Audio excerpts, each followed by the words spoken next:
বস্তু এটা তৈয়াৰ কৰাত খুব সহজে কৰিব পাৰি, কিন্তু ইয়াক ৰখাটো, ইয়াক গছপুলি এডাল আজি ৰুলে তাৰ পিছতে যদি নোচোৱা কৰি থাকে বা পানী নিদিয়াকৈ থাকে, ৰ'দ পৰাকৈ থাকে, একো যদি খোৱা বস্তু আকৌ মাটি বাৰী দি একো যদি ভাল তাত হেৰি নকৰে, গছপুলিডাল নুঠে। কিন্তু সেইটো তল এই মোজা পৰি এটা টাইমত নোহোৱা হৈ যায়। ইয়াক আজি যিটো অনুষ্ঠান, এইটো আমাৰ নাট্য জগতৰ অনুষ্ঠানটো আৰু অতি দুৰ্ভগীয়া ব্যৱস্থা। প্ৰথমৰ পৰাই ইয়াক ৰাখিবলৈ ইয়াক যত্ন কৰিব লাগিব, যথেষ্ট সাহস কৰিব লাগিব, টকা পইচা যথেষ্ট খৰচ কৰিব লাগিব। তাৰপিছত নিজৰ তাৰমানে হেৰিটো কোৱালিটিও লাগে, ইকুৱালিটি লাগিব। তো গোটেইখিনি কষ্ট স্বীকাৰ কৰিহে এই নাট্য দলটোৰ ৰাখিবলৈ সক্ষম হ'ব। মই কোৱা নাই যে এওঁ যে নোৱাৰিব বা এখেতৰ ভয় লগাই দিছোঁ, এইটো নহয়। এইটো আচলতে আমিও থিয়েটাৰ কৰিছোঁ, কিন্তু বহুত থিয়েটাৰত, কেইবাখন থিয়েটাৰতো আমি চাকৰ আছিলোঁ। তাৰপিছতহে আমি যাই নিজে ফুৰিবলৈ সক্ষম হৈছিলোঁ। নটৰাজ থিয়েটাৰতে আছিলোঁ প্ৰথম। আমাৰ শ্ৰদ্ধাৰ ঐশ্বৰ্যধৰ ডাঙৰীয়াই 1963 চনতে আৰম্ভ কৰিছিলে নটৰাজ থিয়েটাৰ। সেইটো প্ৰথম বছৰতে মই 2 বছৰ আছিলোঁ। তাৰপিছত আকৌ গুচি যাই কলেজত পঢ়িব গ'লোঁ। তাৰপিছত জোৰ জুলুমকৈ পূৰ্বজ্যোতি থিয়েটাৰ লৈ গ'ল, তাত 5 বছৰ আছিলোঁ। তাৰপিছত আহিলোঁ, আহি নাথাকিম বুলি কিবা এটা নিজে কৰিম এইবিলাক হেৰি কৰিলোঁ। আকৌ এবাৰ আমাৰ বীৰেণ কলিতাই নলবাৰীত ৰূপকোঁৱৰ থিয়েটাৰ কৰিলে, খুব জোৰকৈ দিলে ৰতন আৰম্ভক। নিজে থিয়েটাৰখন কৰিলোঁ, আমাৰ মতে কৰিলোঁ। পইচা তেওঁৰ হাতেদি খৰচ কৰালে। মই নিজে গৈ কলিকতাত মাল বস্তু লৈ আহিলোঁ। তাৰপিছত যেতিয়া ৰিহাৰ্চেল আৰম্ভ কৰিলোঁ, মানুহতো আমি যিখিনি মানুহ ৰাখিলোঁ আগতে হ'ল, তেতিয়া তেওঁ যি ৰাখিলে তেতিয়া আমি আমাৰ মতে পচন্দ নহয়। আকৌ আমি ভৱেন বৰুৱাক লৈ আহিলোঁ জোৰকৈ। তাৰপিছতো নাটকৰ তাৰমানে হেৰিটো খুব আমাৰ পচন্দ নহয়।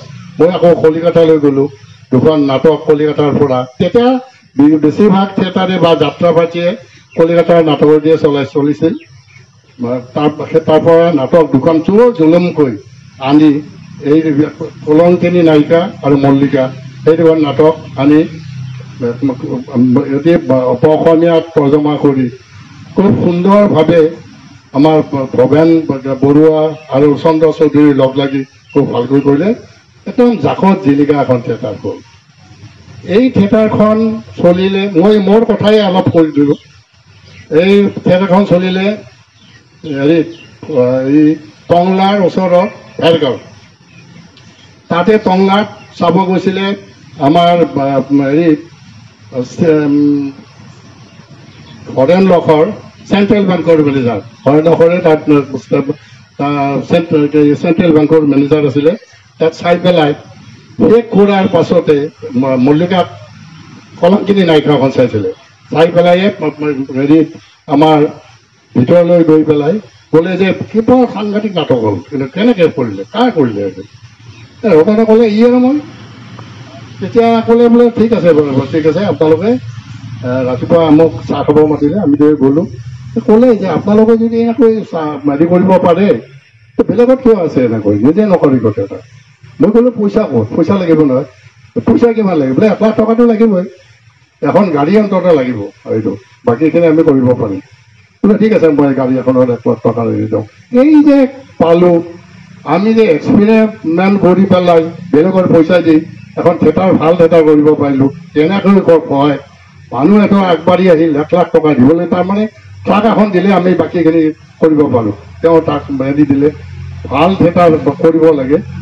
তেনেকৈ থিয়েটাৰ হোৱাৰ পিছতে আমি ৰতন লখৰ আৰু আমি একেলগে পঢ়িছিলোঁ। সি আচলতে বুনগাঁও আছিল, দাদাক আছিল কৃষ্ণলখৰ বুলি থকাৰ কাৰণে দুয়ে পাৰ্টনাৰ বুলি মাতিছিলোঁ। আৰু এটা টাইমত দুয়ে পাৰ্টনাৰ হৈ কহিনুৰ থিয়েটাৰ আৰম্ভ কৰিলোঁ।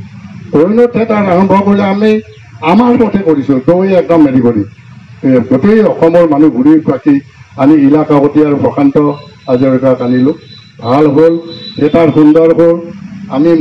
সেইবাৰো মই এখন এই কলিকাতাৰ পৰাই এখন আনিছিলোঁ আৰু বাকী দুখন নাটক আমাৰ প্ৰফুল্ল বৰুৱাৰ আছিলে আৰু এখন চন্দ্ৰ চৌধুৰীৰ আছিলে। ভাল নাটক হ'ল, ভালকৈ হেৰি হ'ল। আৰু এটা বছৰতে প্ৰথম বছৰতে আমাৰ যিখিনি টকা আমাৰ ৰাইজে আমাক দি পেলাই খৰচ হৈছিল আমাৰ সেইখিনি ওলাই আমাৰ বেংকত জমা হৈ গ'ল পইচা। এইটো আমাৰ তেওঁলোকে প্ৰথম বছৰতে আমি সুদ খাতিৰে আমি এটা থিয়েটাৰ কৰিব পাৰিছিলোঁ। সেইটো ৰতন লহকৰ আৰু মই।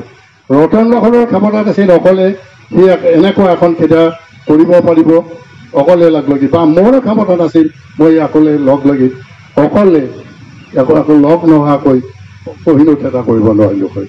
গতিকে ৰাইজৰো হেৰি লাগিব আৰু সদিচ্ছাও লাগিব আৰু চিন্তা চৰ্চাও কৰিব লাগিব। ভাল থিয়েটাৰ কৰিব লাগিলে, ভাল অনুষ্ঠান কৰিব লাগে, ভাল মানুহ লাগিব। বৰ বেছি মোৰ কথাই বেছিকৈ ক'লোঁ। মই পাঞ্চালী থিয়েটাৰৰ উদ্যোক্তা কৰ্মকৰ্তা আৰু আজিৰ যিসকল নাট্যপ্ৰেমীয়ে আজি ইয়াত লগ হৈ এই অনুষ্ঠানটোৰ শুভেচ্ছা দিবলৈ আহিছে তেখেতসকলৰো মই শ্ৰদ্ধা জনাইছোঁ।